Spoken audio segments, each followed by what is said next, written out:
Meeyam tinba mapham school college Amadi Keithel Singda Thamlamba public emergency adu Matam Kharagi Oina Handokle haina coordinating committee on Manipur Integrity COCOMI na khang-hallakli hiramasige matangda COCOMI gi media coordinator yum khaibam Surjit Kumar Khuman na kujek piraga thadorapa cherol amana hai haukiba tang amada India gi laimaida ihan hanbo oina drone bombing tawduna kautruk amadi kadangbanda misi mina thogankhi thawung adu miyamna penadringai cherakda haukiba tang tarukta chinkuki narco terrorist singna moirang bazar amadi tronglawbida mapangal leiraba rocket bomb kapshilakduna misi mina nanghankhi hairiba numit adudagi micham miyam gi punsi ase safarakta bamaramna COCOMI miyam tinba mapham Singda matam kaktana public emergency lauthokhi khongthang ase miyam tinba mapham Sing oiriba school college amade Keithel na chingba Singda mikupna hum Singna lengnaba lauthokibane adubu tongan ba mahaiga mari leinaba body association Singna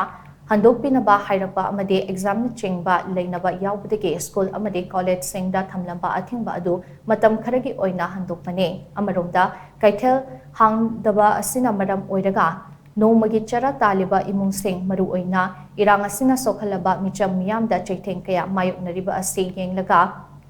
miyam na Keithel sing hangdokna ba hairakpadagi Matam Kharagi Oina Keithel sing su hanglagane adubu red zone area da leiba school college amade Keithel na chingba singde mikup na hum sing na leibiyo haina cherol asina makhatari